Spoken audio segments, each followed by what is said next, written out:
Hi guys, Bran here, and today I wanted to talk to you in this commentary video about the important topic that your experiences are valid, but they are not objective. What do I mean by that? Well, let's get into the video.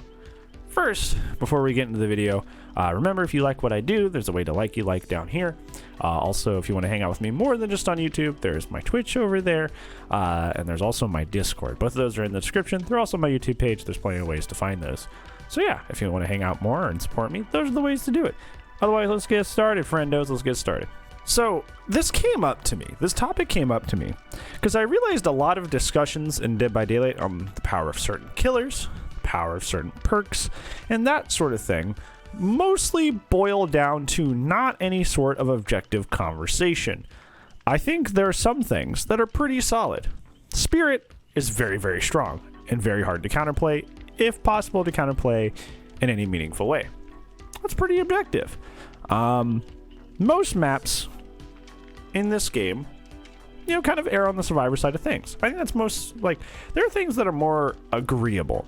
But even those things are disagreed upon by certain people.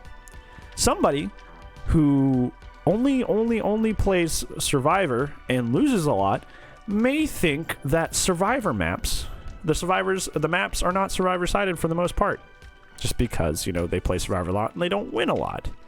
Somebody who is a Spirit main and loses a lot may think that Spirit's not as overpowered as people think, because that's their experience.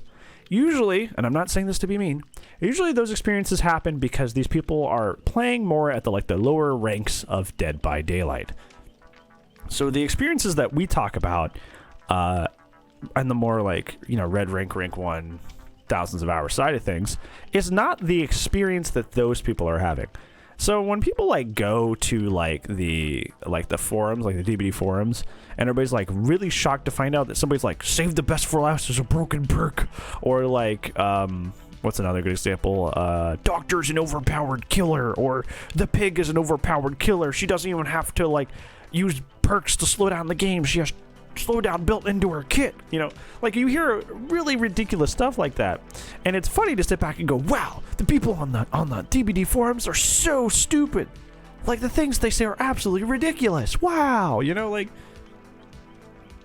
It's fun to do that, but realistically, that's just their experience, right? If they're rank 14, yeah, they may have a hard time dealing with pig straps, because at rank 14, you don't know that those things aren't powerful. You don't know that if you go to a hat station, you're probably going to get off in the first or second try. That's not your experience, right? That's their experience. And to their experience, they feel that this is overpowered because their experience with it has been overpowered. Not because it is, but because, at their level of play, it's a very powerful thing because they have not learned the things in the game yet to counterplay these things. So to them, it's a very, very overpowering and strong thing. The thing I want to say with that is that those feelings are valid. You can't tell those people, oh, well, you're wrong. Because, even in the sense that these things aren't true, at their skill level, they are. Because you got to think, even if they're, in a group of, a 4-stack, if they're all similar level, if they're all, their highest players, a green rank, yeah, somebody like Pig is probably going to be a little bit harder for them to deal with, despite Pig not being that powerful of a killer. So their experience is valid. To them, at their skill level, yeah, that killer may be hard to deal with. And that's okay. The problem is that we try to air these statements of objectivity to them. Of no, this killer is just objectively hard to deal with. And that's not the case. Pig is hard to deal with maybe at rank 15 in yellow ranks. Not so much the case in red ranks at all, really. Killer's really, entirely based on the RNG of the hats. So, at my experience, that's not the truth. You gotta understand that, most people who play this game have not even reached red ranks. We keep bringing up that stat. 6% of survivors have reached red ranks. 6. And only 4% of killers have reached red ranks. 4%. So, we want to talk about, yeah, well, that doesn't make any sense. But you gotta realize that, collectively, we're only 10% of the game. Collectively, we're only 10% of the game. So, telling people that their experiences are invalid despite being only 10% of the game's population doesn't really make a whole lot of sense. Most of the game's population is in that other 90% of the game, in which like a lot of characters that you do not see as objectively strong are, just because, you know, they're playing at that level. So I think what we can do to try and stem the tide of all these arguments that we have of whether this perk is strong, whether this is strong, or whether that is strong, maybe try to like define our arguments a little bit more, because we try to like state things as objective, and that's kind of what like made me mad and made me make the boring video, because people were saying things were objectively boring, this thing's objectively boring, based on their subjective feelings, based on how they felt they were saying these things. So we can say these things. You can say, I think Michael Myers is boring to fight against, but you got to really emphasize that it's what you feel and that's what you think, and that it's not an objective statement, because that is something entirely different.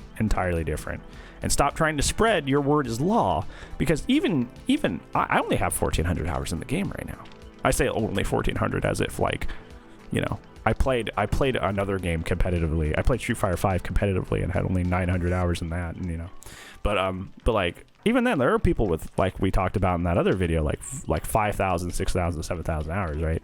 Like they know things about this game that I don't, and their experiences with the game are entirely different than my experiences. So people need to stop having these fights about like what's objective when our experiences are different at different levels, and kind of try to understand that these things that we say are relative to our experience and relative to what we have experienced, and not necessarily things that are objective truth. If we stop framing them as objective truth, then I feel like we will argue less. So try to be more mindful about that when you're having discussions out in the DBD world, because I think I've failed at that a lot too.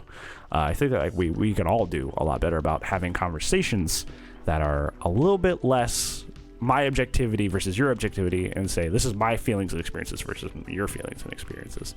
And I feel like that'll make things go a little smoother. But yeah, that's all I have to say on this one. Hopefully this was a little bit simpler, and I hope you appreciate this video. And if I don't see you in the next YouTube video, or on Twitch, or on Discord, I will see you when I see you, friends. Goodbye.